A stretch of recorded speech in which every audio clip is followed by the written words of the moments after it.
वहदहू ला शरीक लह शहादतन तुंजीना मिनल कुफ्र व अज़ाबिन नीरान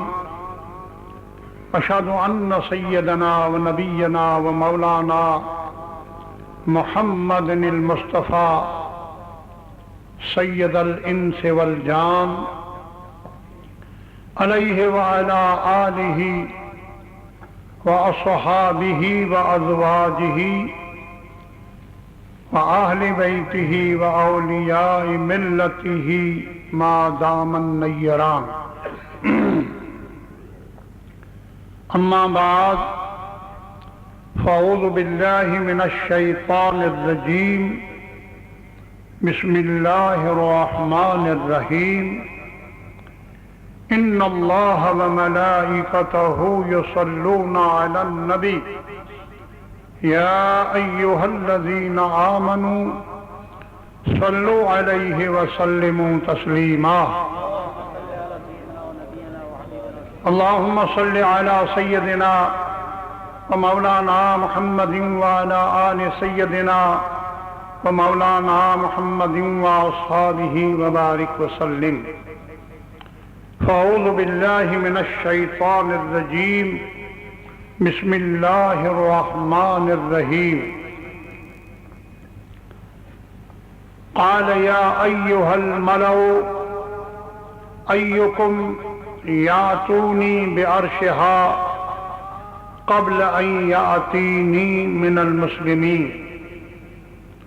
आमन्तु बिल्लाहि सदक़ल्लाहुल अज़ीम व बल्लगना रसूलुहुन नबियुल अमीनुल करीम। इज्जत माब हज़रत सैयदुल मुकर्रम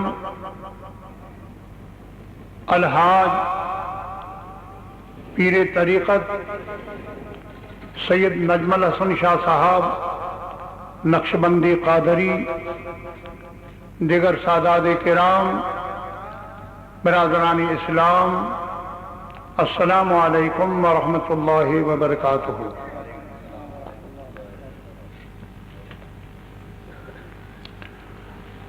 आज जी तकरीर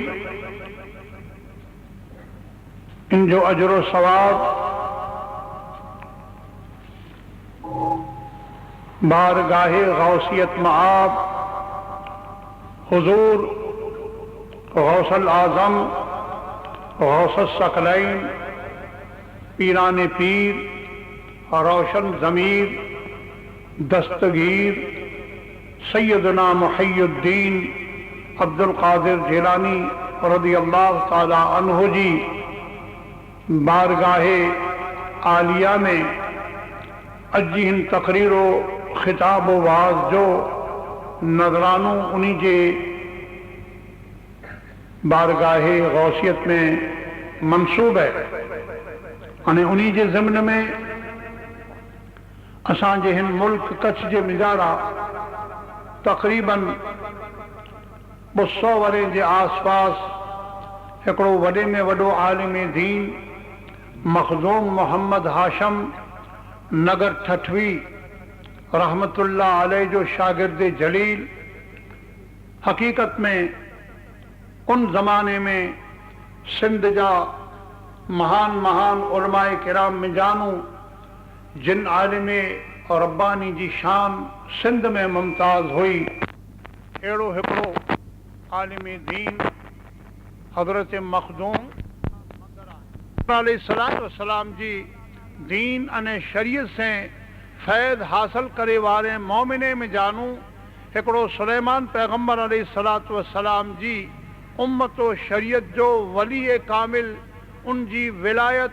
उन जी क़ुव्वत विलायत उन जी विलायत जी ताक़तो परवाज़ के अल्लाह तबारक व तआला कुरान मजीद जे मिजारा ज़िक्र के इनके आंजी ख़िदमत जे मिजारा इनकी थोड़ी वज़ाहत करे कना बाद आके हवालो दींदोसीं कि गौसल आज़म रज़ी अल्लाह ताला अन्हु जी अल्लाह तबारक व तआला केडी वडी अज़मत अने कितरी वडी ताक़त व क़ुव्वत अने कमाल बख्शे हुए।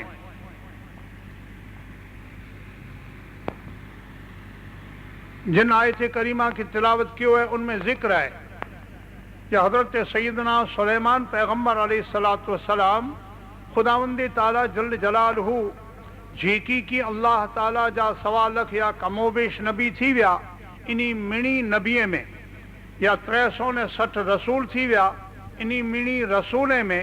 हज़रत सुलेमान अलैहिस्सलातु वस्सलाम के हिकिड़ी शान इम्तियाज़ी अल्लाह ताला बख्शे में। कहिड़ी शान इम्तियाज़ी? कि रसूल जी एतबार से मड़े रसूल बराबर, मड़े रसूल पंहिंजी शान में बराबर। ला नुफ़र्रिक़ु बैना अहदिम मिर रसूले, जेकी अल्लाह जा रसूल आहिनि, इन रसूलें जी शान रिसालत में असीं ऊंच नीच न करींदासीं। अल्लाह जा रसूल बहैसियत रसूल मड़े बराबर। तो हज़रत सुलेमान अलैहिस्सलातु वस्सलाम अगर जलीलुल क़दर रसूल हैं या सुलेमान अलैहिस्सलाम नबी में मुमताज़ नबी हैं, तो नबी अने रसूल की हैसियत से मड़े नबी अने रसूल अल्लाह की बारगाह में नबूवत और रिसालत में बराबर, पर छता खुदावंद ताला इन्हीं की इम्तियाजी शान बख्शे में। कहिड़ी? जे पूरी दुनिया भर जे मिजले कुरा सुलेमान अलैहिस्सलाम की अल्लाह ताला बादशाही ॾिने, यानी हज़रत सुलेमान अलैहिस्सलातु वस्सलाम मथे सल्तनत हुई तो मशरिक अने मगरिब, जुनूब अने शिमाल, पूरे आसमान जे नीचे अल्लाह जी धरती मथे वसण वारा जेकी की इंसान, वसण वारा जेकी की जिन्नात, वसण वारा जेकी की पखी परंदा, वसण वारा जेकी की ज़मीन मथे सुरना जानवर, इन्हीं मिणी मथे सल्तनत अल्लाह ताला सुलेमान अलैहिस्सलाम के ॾिने। अगरचे नमरूद दुनिया भर जो बादशाह थी चुको है, पर नमरूद वटि ॿियूं ताक़तूं न हुयूं। शद्दाद दुनिया भर जो बादशाह थी चुको, शद्दाद वटि ॿियूं ताक़तूं न हुयूं। सिकंदर ज़ुल्करनैन सॼी दुनिया के फतह कयो,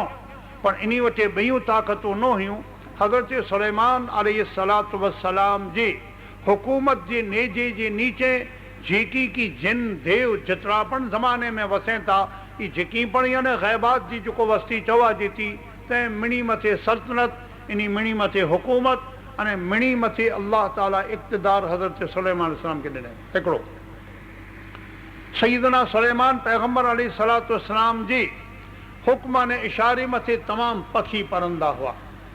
सुलेमान अलैहिस्सलातु वस्सलाम जे हुक्म अने इशारे मथे तमाम ज़मीन मथे जेकी की कीड़ी माकूड़ी वटा करे न वॾा जेकी की सुहिणा जानवर ई इन्हीं जे हुकूमत जे नीचे हुआ। सुलेमान अलैहिस्सलाम पखी परंदे जी ज़बान ॼाणदा हुआ, सुलेमान अलैहिस्सलाम कीड़ी माकूड़ी जी ज़बान ॼाणदा हुआ। अने इन कना शान बाला शान ई हुई जो हवा इन्हीं जे कब्ज़े में हुई। हज़रत सुलेमान अलैहिस्सलातु वस्सलाम अगर जे कॾहिं हवा के हुक्म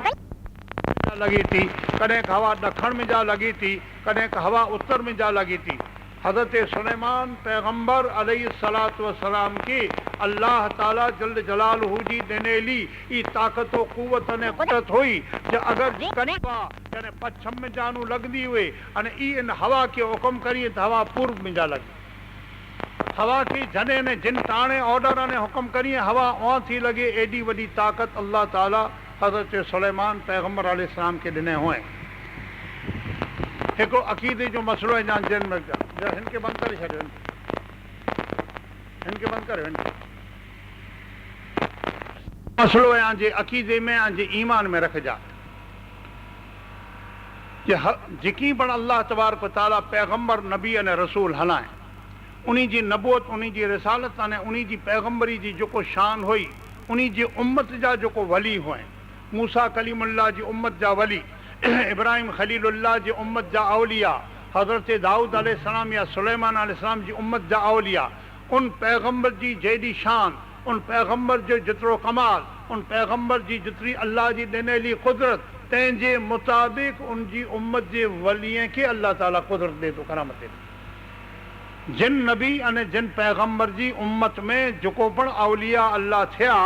तो उन पैगम्बर के अल्लाह जे तरफ से जितरो ॾिनेलो कमाल, अल्लाह जे तरफ से जितरो ॾिनेलो इल्म, अल्लाह जे तरफ से जितरो ॾिनेलो इख्तियार उन पैगम्बर के, तो उन पैगम्बर जे उन इख्तियार, उन कुदरत अने कमालात जे दरिया में जानू उन जे उम्मत जे वली के चंद कतरा अल्लाह ताला ॾेई ॾे उनजे ताक़त जे मथां। ये अक़ीदे जी मिजारा असांजी मान्यता है, असांजो अक़ीदो है, तंहिंखे आंजे ज़हन में रखजा। हाणे हज़रत सुलेमान पैगंबर अलैहिस्सलातु वस्सलाम जंहिंजी हेॾी सल्तनत, हेॾी हुकूमत, हेॾो राज, हवा मथे हुकूमत, जिन देव मथे हुकूमत, पखी परंदे मथे हुकूमत,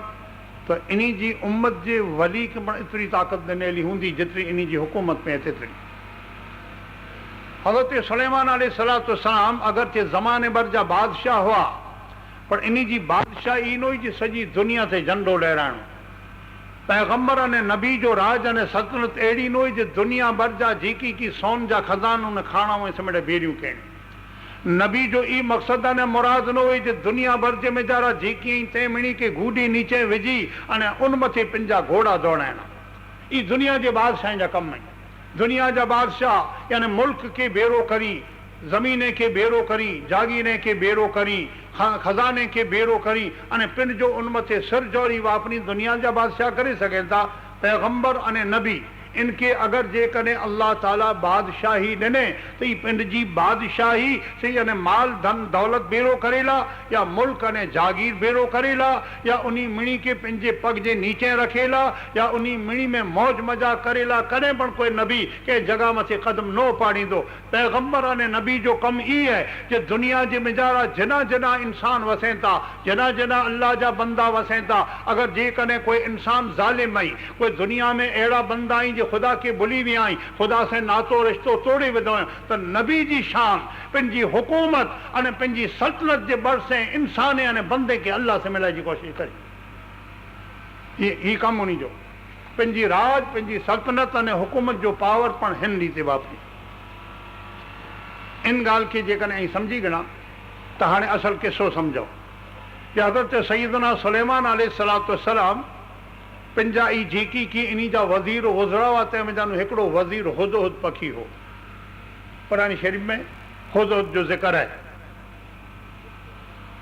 आप फरमाई था जे माली लम अर हुदहुद अमकान मिनल गाइबी। भला थोरो ॻाल्हि है जे अॼु दरबार जे मेजारा हुदहुद के नथो ॾिसां।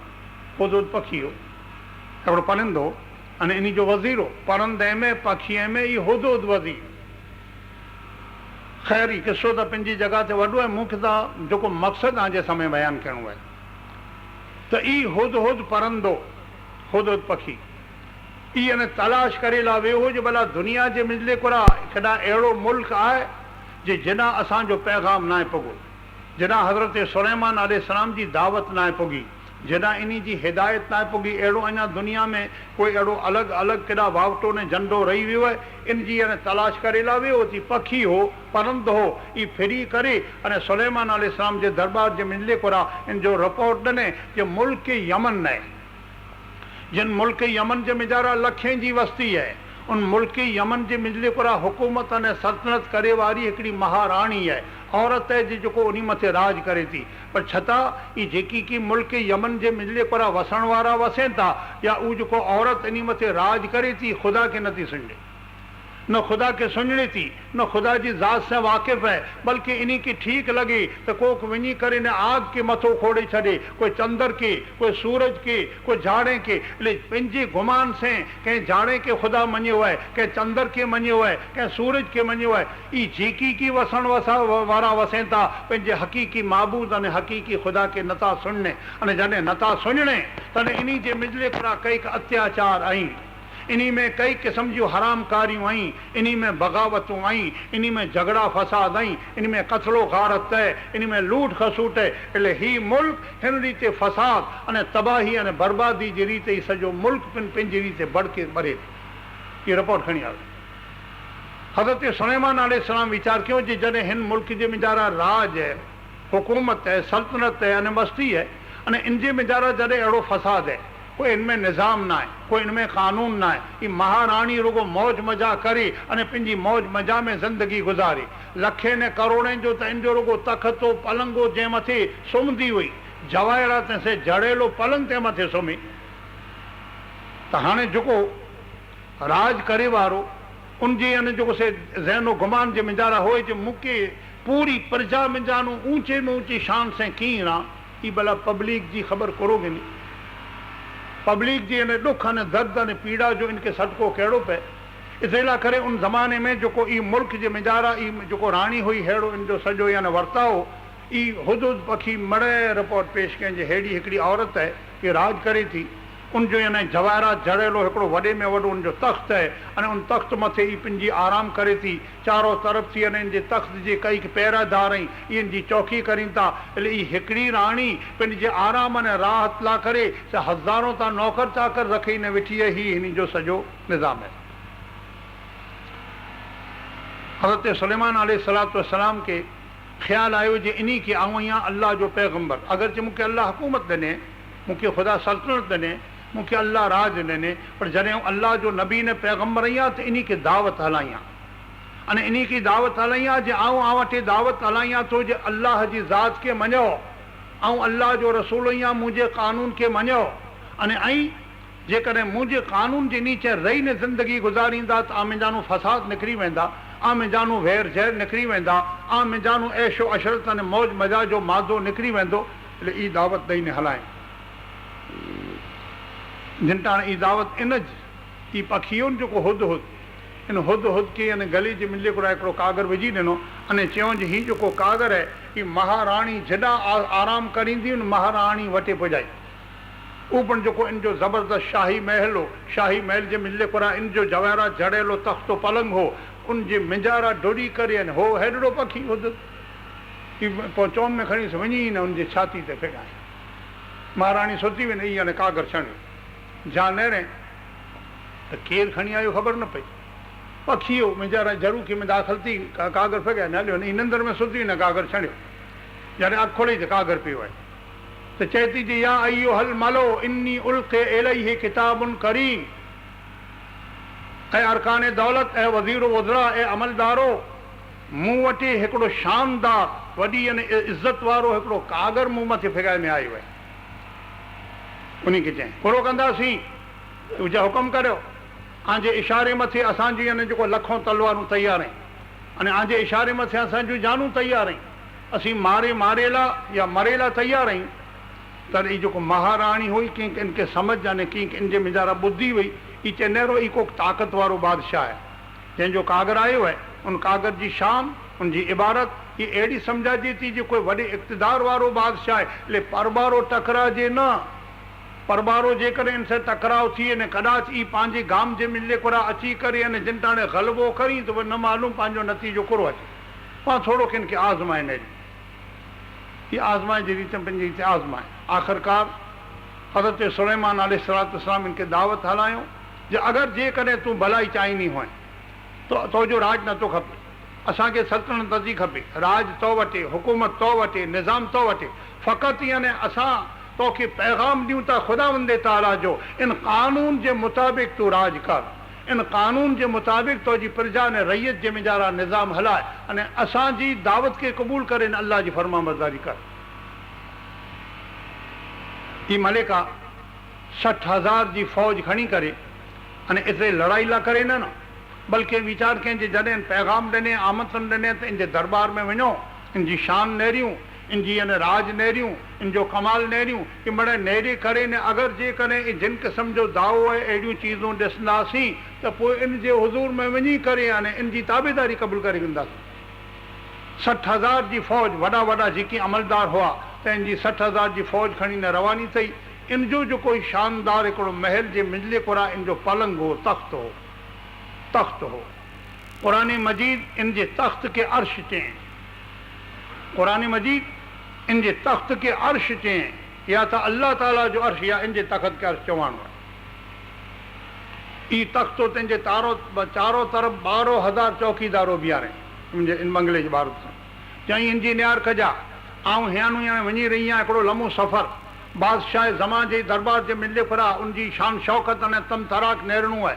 उनजी मिड़े शान शौक़त नेरणी है। अगर जेकॾहिं मुंहिंजे मन खे आयो जी ताबेदारी करे जहिड़ो त उनजी ताबेदारी करींदीसीं।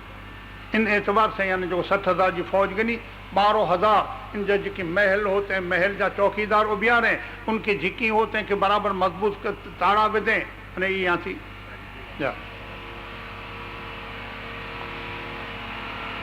इहो अनु रवानी थी।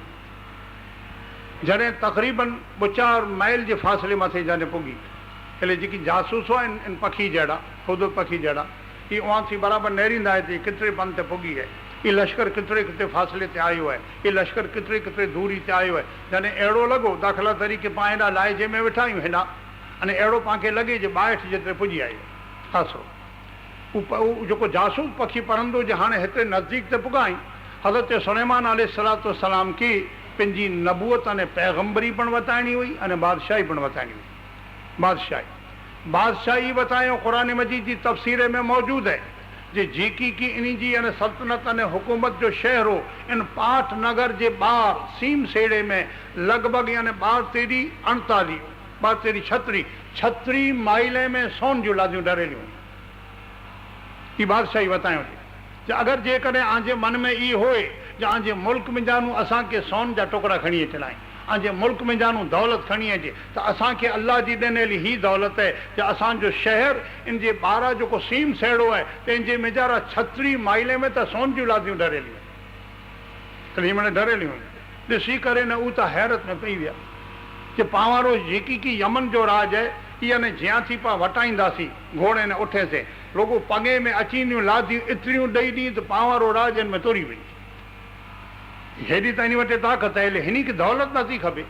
इन जो अर्थ ये इन जे ज़हन में उतारणो हो जी ही जेको पण पाण खे पैगाम हलायो आहियूं इन खे दौलत नथी खपे, राज नथो खपे, मुल्क नथो खपे। इन जो मक़सद ॿियो कीअं आहे। हाणे जिन टाणे ई वञी रहिया आहिनि तिन टाणे सुलेमान अलैहिस्सलाम पंहिंजे दरबार जे मिजारा जेकी की दरबारी आहिनि तंहिंखे चवनि था जेको आयत पाक कुरान मजीद जी तक़रीर जी इब्तिदा में आंजे सामने तिलावत कई। हाणे का नज़दीक अची रहियो आहे लश्कर, ये मलिका जंहिंजो नालो बिल्किस है, ये पण यानी उरे अची रही है लश्कर जे साथ हैं। तिन टाणे सुलेमान अलैहिस्सलाम का ईअं सम्झो जे सवार जो 8 वॻा आहिनि, बपोर जो 12 वॻे इन जो दरबार बर्खास्त थिए, 8 वॻे चालू थिए। 8 बजे ऐलान करीं था जी ही जॾहिं नज़दीक अची रहियो आहे लश्कर यमन जो त क़ाल या अय्युहल मलो, ऐं मुंहिंजी जमात ऐं मुंहिंजा दरबारियो। सुलेमान अलैहिस्सलाम चवनि था अय्युकुम यातूनी बिअर्शिहा, आमिंजानो अहिड़ो केरु आहे जे उन जे उन अर्श खे एॾा खणी अचे यानी तख़त कंहिंजे इन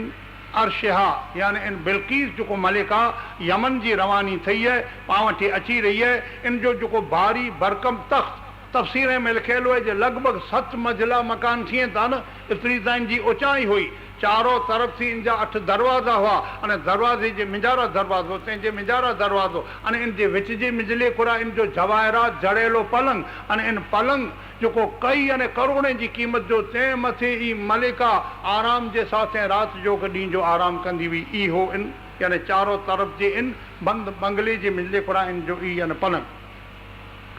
सुलेमान अलैहिस्सलाम पंहिंजे दरबारी खे चवंदा भला आमिंजानू अहिड़ो केरु आहे ऐं कंहिंजी अहिड़ी ताक़त आमिंजा को अहिड़ो बर रखी सघे थो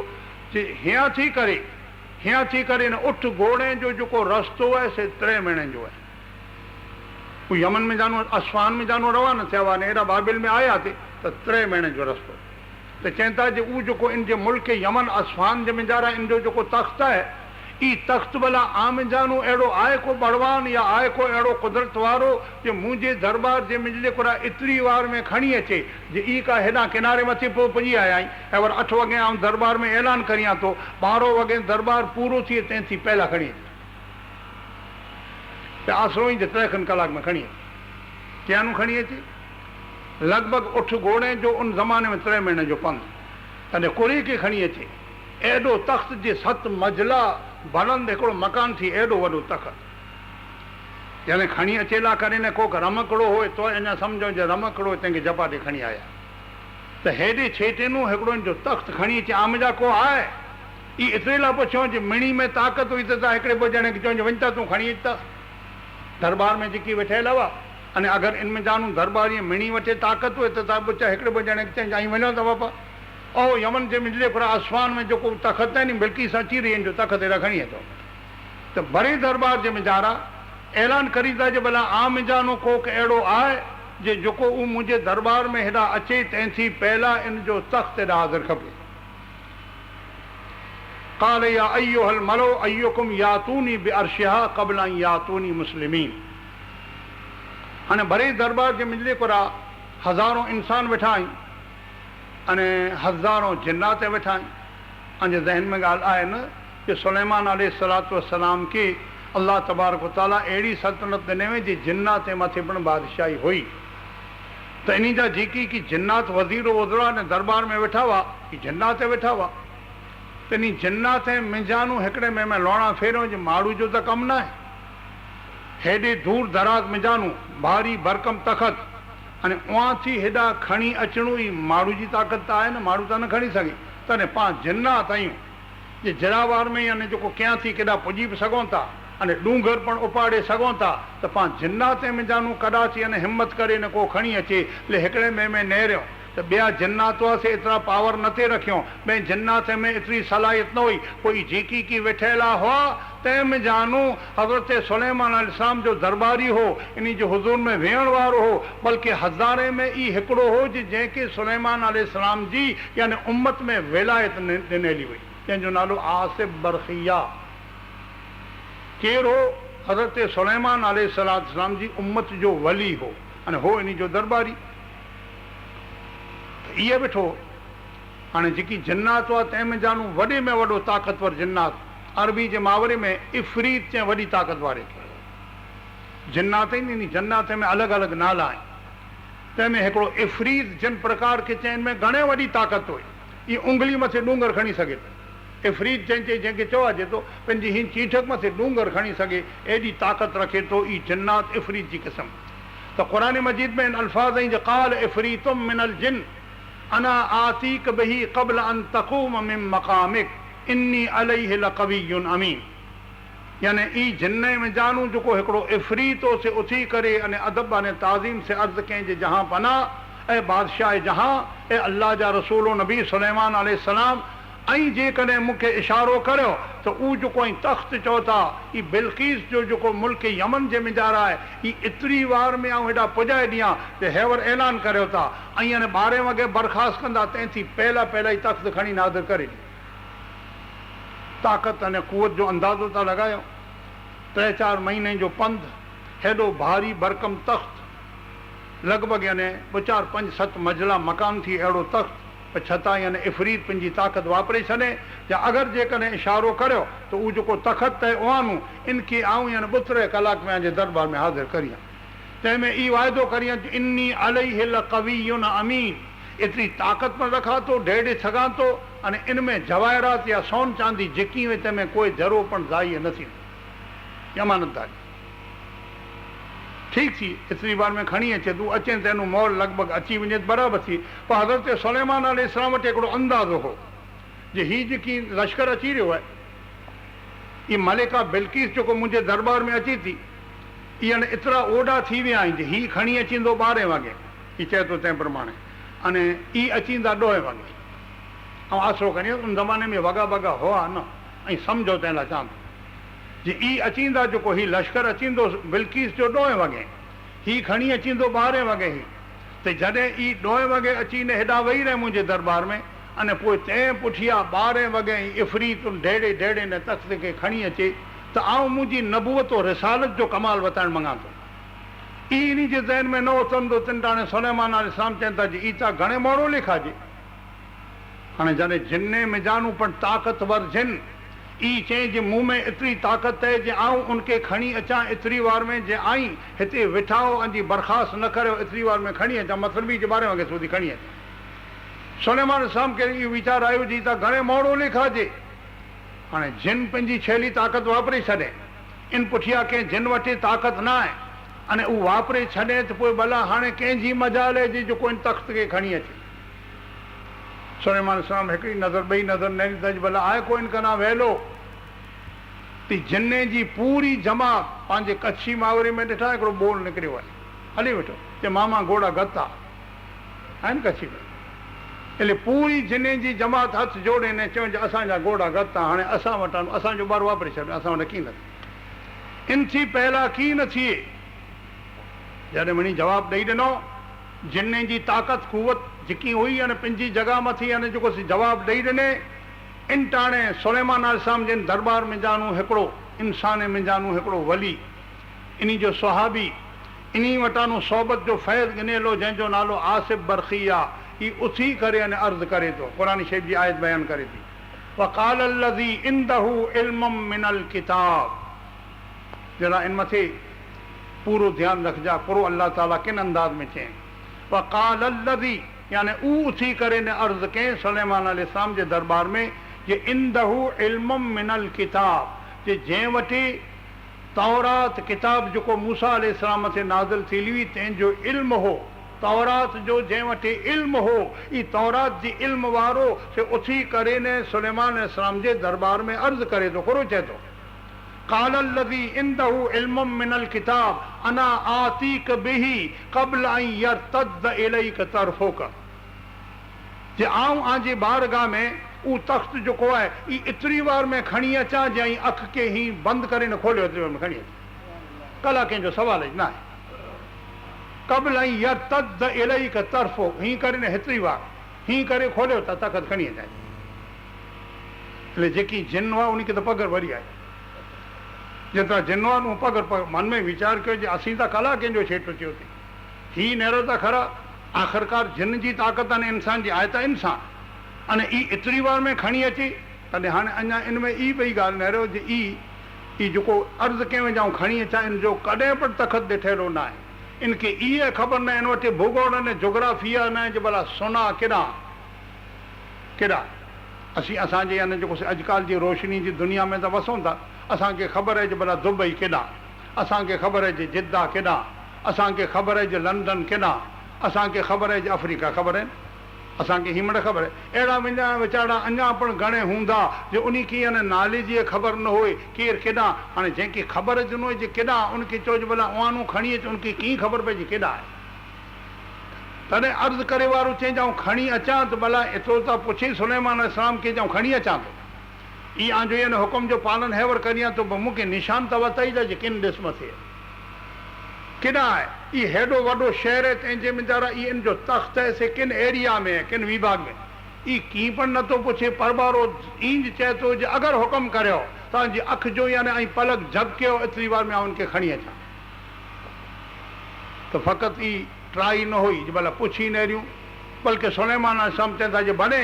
फलम्मा रा मुस्तक़िरन इंदहु हीअं कयो त का सामे ताक़त पियो क़ाल हाज़ा मिन फ़ज़्लि रब्बी सुलेमान अलैहिस्सलाम चवंदा जे मुंहिंजे रब जो फज़ल इन में जानू कोरो मालूम थियो इन में जानू असांखे इस्लामी मान्यता मिले इस्लामी अक़ीदो मिलियो जे अल्लाह ताला पंहिंजे वली ऐं दोस्तनि खे एॾी ताक़त ॾिए थो जे अगरि यानी हज़ारे माइले मथे को चीज़ होए उनखे नेरे जी उनजी जासूसी करे जी ख़बर न आहे बल्कि पूरी दुनिया जे मिजारा यानी कुरो किना आहे तंहिंजी पूरी नज़र वलीउल्लाह जी ओॾा पुॼे थी हज़रत गौसल आज़म अब्दुल क़ादिर जेलानी रज़ी अल्लाह ताला अन्हु जे इन शहर मथे आप जो जेको मोह मुबारक मिजानू निकिरेलो उद्गारे तंहिं मथे पूरी तवज्जा करे उन ध्यानु ॾियो आप फरमाईं था जे नज़र तो इला बिला दिल्लाह जमअन आप जो मोह मुबारक में जा उद्गार निकिरे न आहे अने ई पंहिंजे घर जे मिजारा पंहिंजी घरवारी ने बीबीअ खे फ़क़ति न आहे चयो ई अहिड़ा जेको इन खे ख़ासि करे अने इन जी अंध श्रद्धा वारा हुआ तंहिंखे न आहे चयो बल्कि हज़ारों उलमा अने हज़ारों साहिब करामत औलिया अल्लाह तंहिंजे वीचारा अलल ऐलान चयो हुयो अने 900 वरे से सॼी दुनिया जे मिले कुरा दुनिया जा तमामु वॾा वॾा गनानी अने वॾा वॾा उलमा इन चीज़ खे मंज़ूर कयो अने अॼु ॾींहुं सूदी क़बूल करींदा हिकिड़ो ऐलान आहे जे नज़र तो इला बिला दिल्लाह जमअन अल्लाह जा जेकी की शहर आहिनि अल्लाह जा जेतिरा मुल्क आहिनि कंहिंजा मुल्क अल्लाह जा न क त अञा इन ॻाल्हि खे जेकॾहिं मुक़यद करियो न पंहिंजे मावरे में चओ जे भई पंहिंजे मुल्क हिंदुस्तान जा जेतिरा शहर आहिनि ई मना आऊं ॾिठा आहिनि त इन जो अर्थ थी जे हिंदुस्तान जा शहर अहमदाबाद ॾिठो दिल्ली ॾिठी मुंबई ॾिठी कलकती ॾिठी थी अथवा यानी जेकॾहिं को ईअं चए जे आऊं इंग्लैंड जा शहर ॾिठा त वरी इन जो इहा थो वॾो अगरि चए जे आऊं हिजाज़ अने सऊदिया जा शहर ॾिठा त जिद्दो ॾिठो त मक्का ॾिठो न रियाद ॾिठो ईअं थी पर अल्लाह जा शहर भला अहिड़ो शहर कयो जेको अल्लाह जी सल्तनत खां ॿाहिरि हो अहिड़ो दुनिया में गामड़ो या शहर कयो जे अल्लाह जी सल्तनत खां ॿाहिरि हुए गौसल आज़म रज़ी अल्लाह ताला जे लफ़्ज़ जी ऐं वसात नेरियो जे नज़र तो इला बिला दिल्लाह जमान अल्लाह जा जितरा पण शहर आई जितरा गांव आई गरदी जी जने अल्लाह जा शहर अल्लाह जा गांव में वस्ती जिन जिन घर में रहती जिन जंगल में रहती जिन मस्जिद में रहती जिन बाजार में रहती इन्हीं मिणी मथे ऐं अहिड़ी नज़र करियां तो जे जहिड़ी रीते मुंहिंजे हथेली में राई जो ॾाणो कहबते खरदलिन बो हुक्म इत्तिसाली जहिड़ी रीते राई जे दाणे के हथेली जे मिले कुरा हिकिड़ो माण्हू रखी ने की नेरे सघे थो उथल पाथल करे सघे थो मूंखे अल्लाह ताला यानी अहिड़ी इख्तियारनि अहिड़ी विलायत ॾिने जे दुनिया भर जे तमामु शहर मथे अहिड़ी नज़र रखी सघां जॾहिं अहिड़ी नज़र रखे जो आप ऐलान कयो थी क़ुरान शरीफ़ मिंजानू असांखे दलील मिले थी जो आसिफ बरखिया सुलेमान अलैहिस्सलातु वस्सलाम जी यानी उम्मत जो वली इन्हीं जे दरबार में हिते वेठो है कुर्सी मथे अने चवनि था जो ऊ जेको मुल्क यमन जे मिले कुरा ये मलिका बिल्किस जेको हेॾां अची रही है इन जो हिकिड़ो वॾे में वॾो तख़्त है अने इन जो तख़्त यानी तालाबंद है उते पहिरो लॻो पियो है भला आमिजानो को आहे जे जरावर में खणी अचे त ई उन्हनि जे टाणे चई आऊं खणी अचां त इन में जानो असांखे सम्झाइणो जे इन जी नज़र में पण आहे किन ॾिस में आहे से पण आहे तॾहिं किन रीते जी जेकी पहिरेदार उबाई तंहिं मिजानू खाइणो आहे 12,000 त पहिरेदार उबावा 12,000 पहिरे वारा न का ईं चई जीबो खणी अचां उहो 12,000 जेको हथियार तलवारूं खोलियूं कया आहिनि उबाई तंहिंजो घुर कंदासीं उन लाइ करे हिन खे लश्कर त खपंदो एले जेकी कीअं आई मड़ ॾिसी रहिया आहीं अने खणी जी ताक़त रखनि था फलम्मा रा मुस्तक़िरन इंदहु हीअं कयो त ई सामे हो पर चयो सुलेमान अलैहिस्सलाम जे हाज़ा मिन फज़्ल रब्बी ई न चयो जी भाइड़े जी ताक़त आहे ई आई न आऊं आई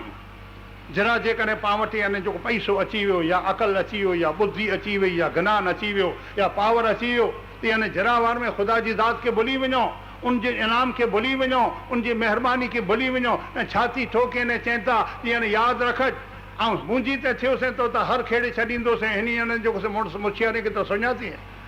अरबी तो जहिड़ा था खुदावंद ताला जी कुदरत जे अॻियां कई रीते कीड़ीअ वारे जी सुणे वेठा तूं तोजे रब जे करम खे यादि कर उन तोखे अक़ल ॾिने उन तोखे ताक़त ॾिने ऊ तोखे कुटुंब जो बड़ ॾिने उन तोखे हिन एरिया जो पटेल बनाए उन तोखे हिन कच्छ जी सीट ॾिने उन तोखे मुल्क जो यानी मिनिस्टर बनाए त तूं उन रब जे करम खे यादि कर ऊ चाहे त पलवार जे मिजारा ई तोजे तख़्त मथे वेठेलो ईअं से तूं ज़मीन ते छणी पई उन वटि इख्तियार आहे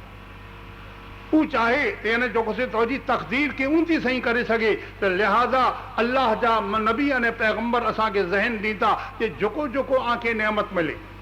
आंखे अगरि धन दौलत मिले या आंजो को छोकिरो को पुत्र वञी करे ने ग्रेजुएट थी करे अने यानी जेको से बराबरि भणी पढ़ी ने किलाक मंडे त ई समझ जा जी मुंहिंजी महिनत आहे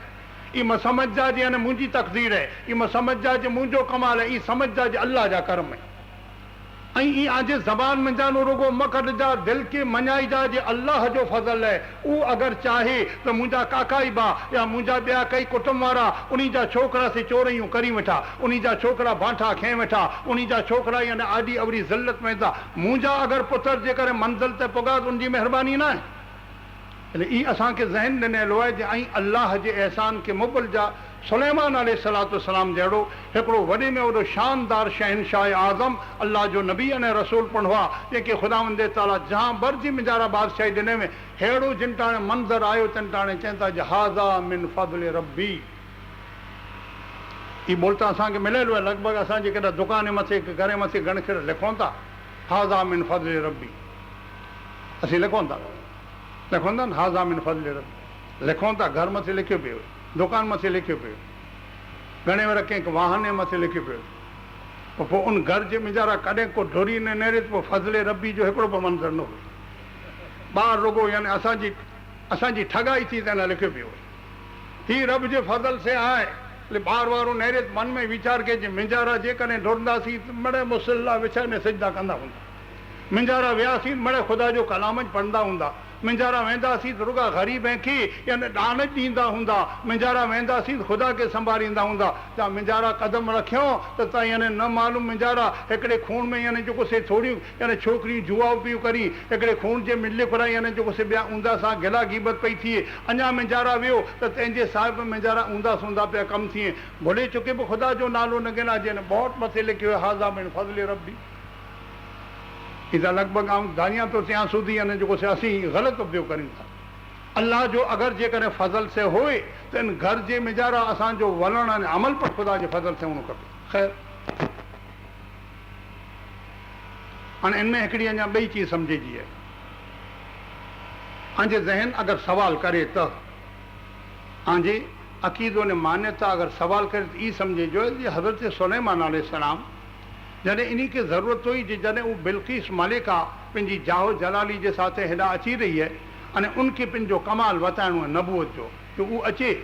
इन थी पहला उनजो यमन जो तख़्त हेॾा पियो त उनखे पिन खे हैरत थी जो भला ही मुंहिंजो तख़्त, मुंहिंजो जेको करोड़नि जी जवाहरत जो जड़ियलो तख़्त से हेॾा पियो आहे ऐं त वॾा 12,000 चौकीदार जे विच में छॾिया हुई। એટલે उनजे ज़हन जे मिले कोरा पैगम्बरी अने नबूत जी अज़मत वे ई मक़सदु हो त पोइ सुलेमान अलैहिस्सलाम पिंड ई पंहिंजी ताक़त सां जी उन आप जो जेको दरबार में वेहण वारो हो अने उहो एतिरी वार में खणी ॾिने त भला पिंड न ते खणी सघे न बि हुआ।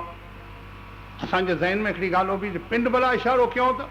उहो अचे तंहिं पहिला पिन ही करी न अची न बि रहे त से असांखे सुलेमान अलैहिस्सलाम पिंड न कयो ने उनखे करे वतायो ई पण असांखे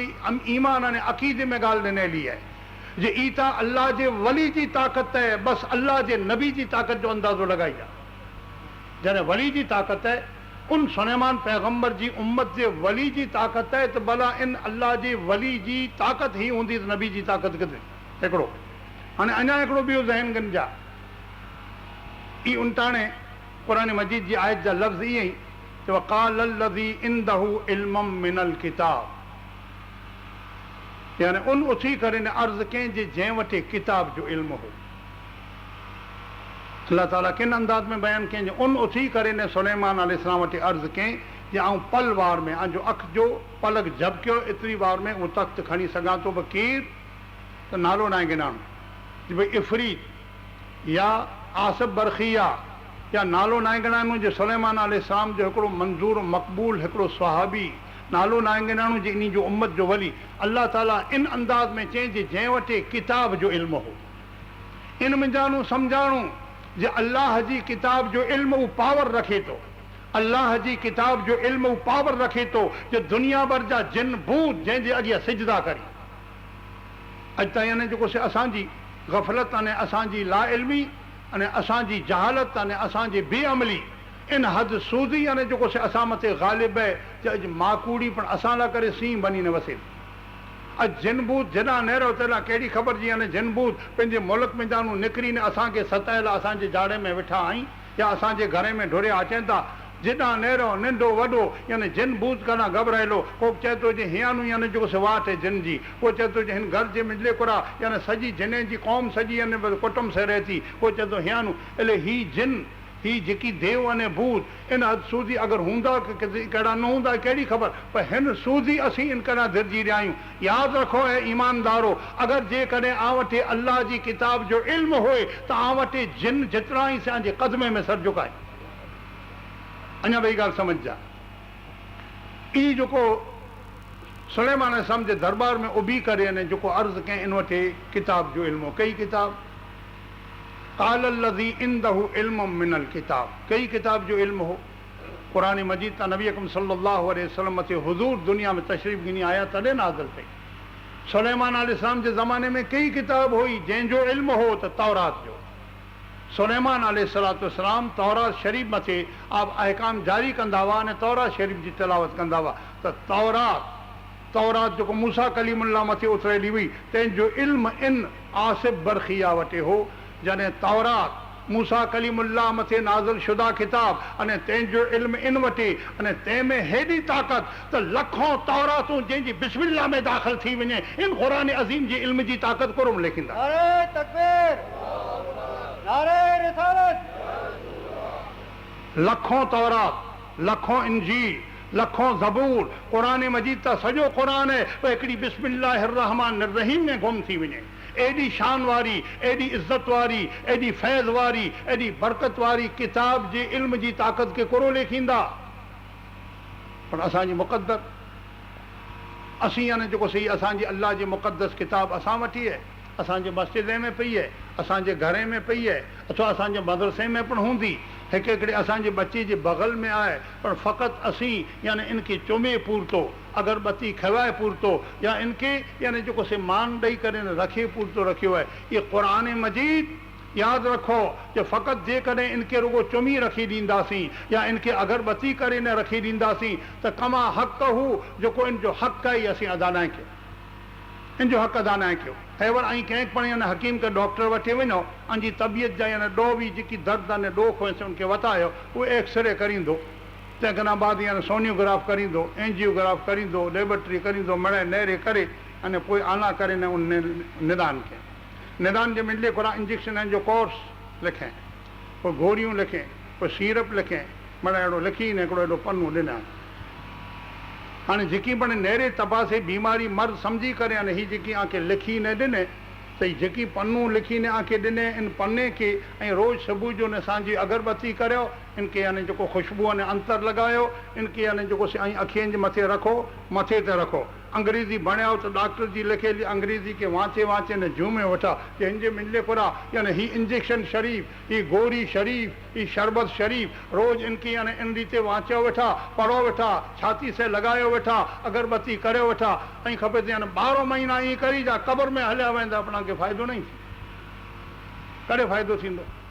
जे जॾहिं इन जी लिखियली इलाज अने दवा आहे तंहिंखे ऐं उपयोग अने अमल में गिंदा त अल्लाह जो कलाम क़ुर मजीद बेशक इन जी इज़त करियो, इनके पढ़ी अने इन जा यानी जेको से इन ई पण फ़ाइदो गिनी सघो था, पर साथे साथे आयो है अमल ला